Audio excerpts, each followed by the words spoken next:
conhece, eu sou a doutora Lígia Pessoa, médica, endocrinologista, proprietária do Grupo Cita, e hoje nós estamos no segundo episódio do CitaCast, cuidando da saúde cardiomental da mulher. Então a gente trouxe a nossa psicóloga, Jaqueline, nossa cardiologista Priscila, e nós vamos falar um pouquinho sobre a mulher, principalmente na perimenopausa, nessa faixa dos 40, 50 anos, que está acontecendo muitas coisas e a gente quer entender um pouquinho mais sobre isso. Pri, aproveitando que a gente está com vinho, primeira pergunta, a mulher pode tomar a taça de vinho para proteger o coração ou isso é mito? Sinto decepcioná-las, mas a ideia de que o vinho é protetor, ela já mais ou menos caiu por terra. Qualquer tipo de vinho? A gente sabe que existe o efeito dos antioxidantes que provém da uva roxa, mas o efeito deletério do álcool acaba negativando esse efeito positivo dos antioxidantes. Então, hoje, quem toma é orientado que seja tomado da menor dose possível e quem não faz uso, definitivamente não estimular. Entre a questão de hábitos que a gente tanto entraria na parte já da saúde mental. Se acostumar a tomar o álcool, né? E também talvez não incentivar a quem não toma, falar, vai tomar para proteger o coração. Isso aí já não existe mais. Exatamente. Sim. Entendi. E fala uma coisa, é verdade que depois dos 40, o nosso risco cardiovascular, nosso risco de infartar piora? Então, ou seja, que eu já estou numa faixa de risco aí? Infelizmente, sim. A gente sabe, apesar de haver toda uma prevenção em cima do câncer de mama que deve ser feita, mas que existe um aumento do risco cardiovascular após a menopausa e que a morte pela doença cardiovascular é 7 a 8 vezes maior do que pelo câncer de mama ou pelo câncer de colo de útero. Ou seja, a principal causa de morte feminina ainda é pouco trabalhada com a população. Que é o infarto. Que é o infarto, que é a doença cardiovascular que envolve infarto e AVC.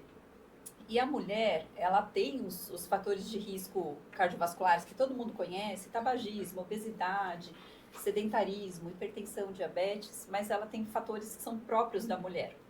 Então, um deles é a questão da carga de trabalho tripla, que é mulher, imagina. Isso é um detalhe. Tudo. A segunda, que é os fatores de riscos que envolvem a gestação, que é a pré-eclâmpsia e o diabetes gestacional. Mas mesmo mulheres que não tiveram pré-eclâmpsia e diabetes gestacional, elas têm esse risco maior? Não, quando tem na gestação, isso soma o risco cardiovascular dela. Entendi. E a perda do estrogênio, que é o hormônio feminino, que é o que define a menopausa, que é a diminuição da produção hormonal, ela resulta na perda da proteção hormonal do estrogênio. O estrogênio ele tem um efeito vasodilatador, então ele diminui a pressão arterial, ele protege o coração feminino. E a menopausa, que é caracterizada pela cessação da produção hormonal, acaba perdendo esse fator de proteção. E aquele mito que se você usar hormônio, você vai piorar seu risco cardiovascular? Isso existe ou isso não existe?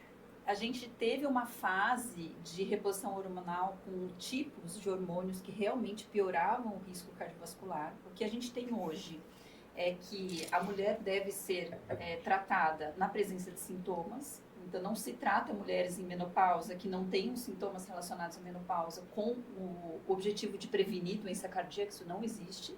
A gente vai tratar quem tem fogacho, quem tem os sintomas de secura vaginal. Cada sintoma tem um tipo de tratamento específico e cada hormônio tem uma via de tratamento que é preferencial para diminuir o risco cardiovascular. O que a gente tem hoje e que é um pouco preocupante é um excesso. Em excesso, principalmente dos derivados de testosterona, que de forma inquestionável pioram demais o risco cardiovascular. No homem, apesar que nós não estamos falando do homem hoje, mas fazendo um parênteses no homem e na mulher. Então, quem acha que o homem pode usar testosterona à torto e à direito também está errado, né? O hormônio, por mais que ele seja bioidêntico, ele não tem a mesma característica em todo o seu componente. Então, aquela proteção que o hormônio natural faz, que é o estrogênio natural, infelizmente, a gente ainda não conseguiu com os hormônios industrializados, né, com hormônio externo. Então, a princípio, se eu fizer reposição hormonal, aquela proteção que eu tinha do estrogênio natural não existe. Ela vai existir para outras questões, do sintoma da menopausa, do fogacho, que a gente chama de sintomas vasomotores, mas para proteção cardíaca, não conseguimos isso até agora. Ô, Jaque, como é que fica a cabeça da mulher com tudo isso? Ela já tem tripla função, agora ela está tendo uma queda de estrogênio, aumento do risco cardiovascular, diminuição de libido. Ela dá conta de tudo isso? Cara, vamos lá. E como se não bastasse todas as alterações hormonais entre os neurotransmissores dessa brincadeira, né? A serotonina, a dopamina, que a gente conhece popularmente como motivação, como aquela empolgação, como alegria, né? Como querer fazer coisas novas, vai caindo. Então, é uma questão biológica. A mulher está com um desempenho menor com relação a... Nossa, você não tem mais aquela empolgação que você tinha com 20 anos. É claro, seu corpo já não é mais o mesmo. Ele não produz mais as mesmas coisas. A capacidade dele é muito mais limitada. E a cobrança vem como? Em dobro.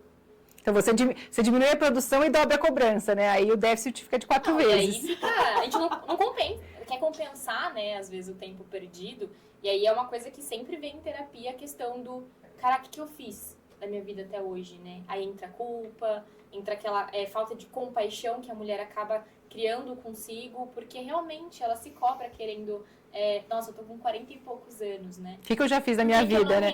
Não tô rendendo mais. Não, o que eu já fiz, né? Qual foi o legado que eu já deixei, né? O que eu plantei? Não, exatamente. O que eu tô colhendo eu sei o que é, mas o que eu plantei, né? Sabe? E aí entra aquilo, às vezes a mulher engravidou cedo, então ela acabou perdendo algumas coisas que ela vê outras pessoas. E aquela comparação que a gente sabe que vai longe, né?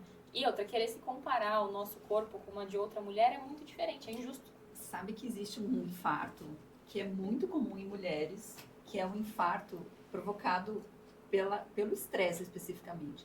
Chama-se síndrome do coração partido ou síndrome de Takotsubo. E ele é provocado pela descarga adrenérgica. Não tem placa de colesterol entupindo nada. Existe uma descarga adrenérgica que faz o coração sofrer. E esse infarto é super comum em mulheres na menopausa. Então, a gente literalmente lida de forma orgânica com esse estresse que acontece nessa fase. Cara, a psicossomática é incrível, né? O que ela pode causar. Tudo que a nossa mente é capaz de fazer, né? Consegue. Ela consegue entupir mais que uma placa de ateroma. Consegue. E em questão de irritabilidade, porque eu sei que elas vêm falando assim, gente, parece que minha paciência acabou, eu não aguento mais meu marido, não aguento mais meu filho. O que você consegue ver de diferente nas mulheres nessa fase aí? Olha, eu acho que assim, se fosse ranquear, né, eu colocaria a cobrança em primeiro lugar, porque a gente quer muito e muitas vezes não pode tanto e não quer aceitar essa realidade atual. Principalmente com relação a essa idade que está chegando e entender que, cara, quem sou eu? Né? A crise de identidade que a gente tanto fala. A mulher muitas vezes não se reconhece mais. E aí o outro, nossa, todo mundo me irrita, todo mundo me incomoda. Mas quem tá incomodado ela, né? Sou eu comigo mesma, né? Então, assim, aí eu sempre questiono, assim, eu gosto de questionar meus pacientes no sentido de, você trata fulano tão bem, por que você não se trata tão bem assim? Sabe? Ou, por exemplo, você tem compaixão com o outro, e por que com você não? Por que com você tem ali, ó, aquela raiva, aquela cobrança, aquela coisa de preciso fazer aquilo e não eu quero. Por que você não consegue aliviar, né? Não. Você alivia pra todo mundo, menos pra você mesmo. Exato. Então, assim, pesado demais, né, falar assim. A gente acaba sendo injusta com a gente. E na terapia precisa lembrar disso. Eu acho que existe uma questão física mesmo, né? Porque você falou da resistência insulínica que acontece na menopausa, isso acaba mudando a estrutura de distribuição de gordura. Sim. E a gente aumenta a circunferência abdominal, que acaba trazendo uma deformidade visual, estética e que às vezes traz ela não se reconhece também, né? risco cardiovascular, porque a cintura é um dos parâmetros que a gente mede para determinar se existe maior risco cardiovascular ou não. E entra naquilo também, né? Muitas vezes elas pensarem, será que dá tempo de eu ir treinar e fazer uma dieta para recuperar aquela barriguinha que eu tinha com 20 anos? E na verdade a ideia não é ela recuperar a barriguinha que ela tinha com 20 anos, ela diminuir o risco dela morrer. Então assim, ela tem que mudar um pouquinho o foco. O que ela quer é o físico, é olhar no espelho. Só que vamos lá, como que tá por trás, sabe? Se a pessoa falar assim pra mulher, você ficaria satisfeita de ter um corpo maravilhoso e uma saúde nem tanto? Muitas falam que prefere. um corpo bonito e a saúde deixa na gaveta. Que é até uma das causas de tanto uso de hormônio, né? Então elas vão, às vezes, usar testosterona para ter um corpo bonito, mesmo aumentando pra caramba o risco cardiovascular delas, né? Tem uma paciente que fala pra mim, pode fazer um caixão acinturado. Não tem problema. Prioridades que acaba Mas estabelecendo. essa questão também envolve a mulher, quando ela tem sintoma de infarto, ela não tem aquela dor que todo mundo conhece do infarto. Dói o peito, vai pro braço, sua frio. Ela tem sintomas chamados atípicos. Então, ela sua frio, ela tem sensação de dor de estômago. Como que ela vai saber se ela tá suando frio porque ela tá com fogacho que começa quente e depois esfria, ou se ela tá tendo um infarto? Isso repercute na mortalidade do infarto feminino. A mulher, até a menopausa, ela tem a proteção hormonal, ela infarta menos do que o homem. Quando ela entra na menopausa, teoricamente ela infarta igual, mas ela morre mais, porque ela demora mais tempo para procurar o serviço por não reconhecer o sintoma do infarto. Normalizar às vezes, né?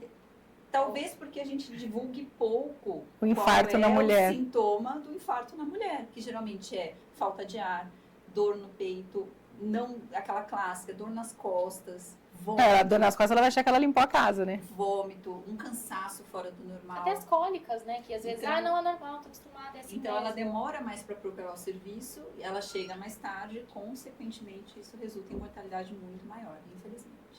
E olha que nós mulheres temos o costume de ir ao médico mais vezes, né? É engraçado porque a gente tem, Mas desde da menstruação, aquela questão de ir ao ginecologista, Pra ver se tá tudo mas o que a gente certo. tem de recomendação é, se você tem 30 anos ou mais, você deve procurar um cardiologista. Se você tem... E qual é a periodicidade? Isso vai depender do que foi diagnosticado. Se ficar tudo bem, a cada 1 ou 2 anos é o suficiente. Se você tem um diagnóstico de doença familiar, então eu tenho um pai que infartou cedo, tenho uma mãe que infartou cedo. E cedo é quanto? Menor do que 60 anos. Não era Abaixo esperado, de 60 né? anos, tem que buscar a causa genética. E se você tem um diagnóstico antes dos 30 anos, então se você descobriu hipertensão antes dos 30 anos, se você descobriu alteração do colesterol, a lipidemia antes dos 30 anos, tem que procurar o cardiologista. Você tem que fazer esse acompanhamento em paralelo com o ginecologista. E aí, o que você vai poder fazer de preventivo? Como que ela vai descobrir? Você faz quais são os exames que você faz para saber que o risco dela está aumentado ou não? A gente faz uma anamnese direcionada para identificar os fatores de risco pessoais e familiares. E existe uma calculadora de risco que a gente usa, é um site, um aplicativo, que a gente alimenta as informações. E essa calculadora, que é da Sociedade Brasileira de Cardiologia, vai me dizer qual é o risco dessa mulher ter um aumento em 10 anos. E com isso, eu vou saber qual é o quão rígida é você com aquela paciente em relação ao controle de glicemia, de colesterol, de pressão arterial. Essas metas mudam. Eu posso ter uma paciente que tem baixo risco, que o colesterol ruim, que é o LDL, pode ser 130. De risco intermediário, tem que ser menor que 100. Se for as minhas diabéticas... 50. Então, inclusive, o uso de medicação muda nessa situação. E quem vai fazer isso é o cardiologista. Então, depois dos 30 anos, tem que visitar a gente uma vez por ano. Lá no Grupo Cita, nós temos uma cardiologista excelente, a doutora Priscila Sestari, ó, recomendo. Sabe uma coisa que eu acho muito legal de conversar também, que entra nessa parte da prevenção, né? Que eu converso muito com os pacientes sobre atividade física. A gente sabe que não é só para correr atrás do prejuízo, né? Mais do que nunca, eu acho que hoje em dia, essa era fitness está trazendo a importância de ser uma coisa preventiva e não só necessariamente correr atrás do que, né, poderia estar pior. Na verdade, você fala dessa era fitness, mas eu tenho um hiato, assim, no consultório. Então, assim, é aquele pessoal que fica só no computador e no celular, que é totalmente avesso à atividade física, e tem essa parte fitness. Então, a gente tem um certo... É um limbo, né? Um limbo, exatamente. Eu sempre falo para os pacientes o seguinte, você pode escolher fazer uma atividade física, você deve fazer uma atividade física. E que você goste, para você manter, né? Se você tem mais do que 30 anos, existe uma coisa chamada avaliação pré-participação. Em algum momento, você tem que ser visto pelo cardiologista para definir se existe algum risco de intercorrência durante a atividade física. Mais do que nunca, a gente tem visto intercorrências. E independente da atividade física, até para uma caminhada leve. O ideal comece, mas passe em algum momento para fazer essa avaliação. E aquele examezinho que todo mundo assinala qualquer coisa achando que tá tudo certo, né? Não sabemos. Antes da atividade física, né? Não pode, tá tudo certo. Até 30 anos, os eventos cardiovasculares em esporte são quase sempre relacionados a condições congênitas, ou seja, que a pessoa nasceu, muitas vezes ela não conhece e só vai ter a manifestação quando ela está numa corrida de rua, por exemplo. Após os 30 anos, pode até parecer jovem, mas é um infarto. Sim. Ou seja, após os 30 anos, evento cardiovascular durante o exercício, a gente pensa em infarto. E os dois são preveníveis. Então, a gente consegue separar esses pacientes para direcionar ou pelo menos para orientar uma atividade física segura. E aí, eu ia até perguntar sobre isso com relação à prevenção. A gente fala muito sobre fazer cardio, né, aumentar o VO2, essas coisas todas, e muita gente fala, né, eu não quero fazer cardio porque eu não preciso emagrecer. Como que entra a prevenção do cardio, da saúde cardiovascular com fazer algo aeróbico? American Heart Association, que é a Associação Americana de Cardiologia, liberou um statement, que é um documento falando sobre atividade física em caráter preventivo. O ideal, sem dúvida, é misto. Ou seja, atividade resistida de força e um aeróbico de pelo menos 150 minutos semanais, que é o mínimo. O ideal são 300 minutos semanais. Que é o que a intenção de emagrecer. Que é o que eu falei. Para proteção cardiovascular. São 3 horas na semana. E aí, pelo menos, os estudos da endócrina, a gente vê que eles falam assim, não faz diferença. Você pode ter 3 vezes de 1 hora, 6 vezes de meia hora. Para a prevenção, né, cardiovascular e metabólica, vai dar na mesma. Mas esses 300 minutos é sagrado. Exatamente. E vamos lá, entrando na parte de hábito, né?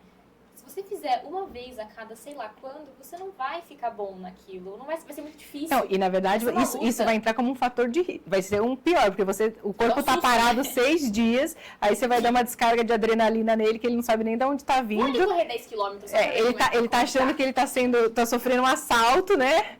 Já era. Vai subir um lance de escada, fica 23 anos nas costas, não consegue subir um lance de escada. Mas uma coisa que os pacientes muito me perguntam é isso, que a maioria chega, não gosta de musculação. Eu, pessoalmente, também não gostava. Então, eu vou me incluir nessa lista. E aí, depois que eu fiz 40 anos, eu falei, não tem jeito. Não é questão de escolha. Exatamente, não é uma questão de escolha. O seu metabolismo vai ficando lento, seu músculo vai diminuindo, você precisa fazer. A fragilidade do idoso é definida pela massa muscular. Não tem conversa. Se alguém for para UTI, como que entra o risco de sobrevivência, né? Não só em eventos extremos, mas um idoso que tem, a gente mede o tamanho da panturrilha para saber qual é a fragilidade do idoso. Ou seja, a massa muscular da panturrilha é um forte indicativo se essa pessoa tem massa muscular. Tanto que eles falam que a panturrilha é o segundo coração. Exatamente. Então você precisa treinar, fazer, independente de você gostar ou não, depois de 40 anos não tem mais opção, né? Tem que fazer musculação. Amargo que você vai tomar todo dia, você vai colher um fruto bem docinho. E vai ter uma hora que ele não vai pesar mais tanto, porque ele não vai ser um evento. Nossa, vou treinar panturrilha uma vez por ano. Muito mais difícil do que você de vez em quando ir colocando aos poucos. E eu falo isso muito para os pacientes, não subestimem aquele 1 a mais. Uma série a mais, um exercício a mais. Hoje eu não tô afim de ir na academia. É nesse dia que você vai fortalecer essa vontade que você... só vou quando eu quiser. Você vai trabalhar só quando você quer? Eu falo que funciona. Você toma banho todo dia. Eu pensei a mesma coisa. Escova o dente todo dia. Idealmente você faz atividade física todo dia. Não tem jeito. Você reclama todo dia. Então assim, já que você tem a parte ruim, né? Você joga essa descarga mental, aí você tem que ter a parte boa também, né? E outra, tem aquela questão também da mulher, que eu falo muito sobre, não vá na academia ou fazer uma atividade física porque você odeia o seu corpo. Muito pelo contrário. Porque você ama o seu corpo, você preza por ele, você quer ver a sua saúde íntegra, você quer ver o seu bem-estar. Porque senão vira uma coisa aversiva, né? Vou na academia porque, nossa, eu odeio o que eu vejo no espelho. Que saco, né? Que é você ir lá e falar, nossa, eu tô aqui porque eu não gosto disso. Cara, muito pelo contrário, né? Eu tenho que ir porque eu gosto e quero melhorar, né? Exato. Fica uma coisa mais satisfatória, uma coisa que você vai, sabe, agregando aos poucos. E é muito mais tranquilo do que o pessoal imagina, sabe? Eu acho que entra aquela questão de você se acostumar e testar. Testar, tem que tentar. O que eu falo muito para as pacientes, para elas aproveitarem que existe aula experimental. Então eu falo assim, vocês fazem aula experimental de tudo. Vai pro Muay Thai, vai pra Zumba, vai pra bike, não vou citar nomes, eu ia citar nomes. Vai pro beach tênis, vai pra natação, que eu já faço há 7 anos, sou apaixonada, você me fala de um esporte que eu amo. E aí você experimenta, você faz tudo o que for e uma hora alguma coisa você se acha, né? Existia antigamente uma uma premissa de que quem tinha problema cardíaco não poderia se exercitar, né? Sim. Isso hoje se restringe a 1% dos Deve ser problemas ICC cardíacos. classe 4. Na grande maioria das vezes, a doença cardíaca controlada, com exercício pré-definido, prescrito, dá super certo. E a gente tem a reabilitação, que é eu vou conseguindo subir degraus com esse paciente na atividade física e isso vai descendo degraus da gravidade da doença cardíaca. E é super bacana a gente ver isso. Então, na grande maioria das vezes, mesmo com problemas cardíacos, você pode se exercitar desde que orientado. E, assim, uma coisa que os pacientes me perguntam, né? Se é verdade que fazer atividade física melhora a hipertensão. Sim. Eles falam assim, será que se eu fizer atividade... Eles sempre querem uma negociação, né? Então, assim, ó, se eu fizer atividade física, eu posso ficar sem esse remedinho? Se eu fizer atividade... Então, assim, eu falo... Posso beber aquela cervejinha na sexta? Você sempre tem uma negociação. A gente tem a genética e a epigenética. A genética é o que a gente herdou. A epigenética é o nosso ambiente. Sim. Um ativa o outro. Existem pessoas que vão fazer exercício e que não vão precisar tomar remédio da pressão, mas tem gente que a genética é preponderante. Então, mesmo isso não dá para mudar, né? Física, vai precisar da medicação. Se a medicação vai te proteger, qual o problema? Né? Então, a gente Ela tem... existe para isso, né? Vamos lá. Exatamente. Eu tenho pacientes que são triatletas e que tomam remédio para colesterol, porque tem produção genética. Então, o estilo de vida, ele é responsável por cerca de 80% do que a gente tem de problemas de saúde. Mas os 20% existem. Então, se você herdou isso, e eu brinco que herança de rico é dinheiro, de pobre é doença. Essa foi boa. Paciência, né? E até você falou, isso é uma coisa que muita gente vem me perguntando, né? Fala assim, mas por que eu como tudo direitinho, meu colesterol é alto? Eu falei assim, porque infelizmente 70% do nosso colesterol é por produção do fígado, 30% é da alimentação. Então, se você ficar... Não é nem mais a pão e água, né? Hoje em dia é só a água, né? Porque pão já é carboidrato, vai piorar a resistência à insulina. Se você ficar a água, você vai baixar 30% do seu colesterol. Os outros 70%, o que for sua genética... de danos, né? Vamos lá. Eu falo que tem a teoria do JAK, né? Tem gente que fala assim, já que eu tenho pressão alta, então eu vou fazer qualquer alimentação, porque eu já tô ruim mesmo, já tenho hipertensão. Não, já que eu vou tomar um remédio, tomo 2, né? Já tomo um, já tomo 2. Já que eu tô com essa barriga aqui, aquela barriga que você fala, nossa, eu não vou perder isso aqui nunca mais, então eu vou. Não vou nem fazer atividade física. Cara, redução de danos, sabe? Se tá ruim, pra que piorar? Vamos diminuir isso, né? Tentar diminuir esses danos pra que não seja uma bola de neve pra resolver. E aí, vamos lá, chega a culpa que a gente tanto fala, né? Bate os 40, 50 anos, você fala, nossa, o que eu escolhi? O que eu fiz? O que eu plantei, né? Porque foi o que eu falei. A sua colheita vem, né? Aí você tem que ver o que você plantou. A conta fecha uma hora, você tem que falar, putz, não dá como me enganar, né? O corpo não engana, não tem como. Vamos brindar ao mês das mulheres. Muito obrigada, Jaque. Muito obrigada, Priscila. Obrigada. E mais um episódio do CitaCast.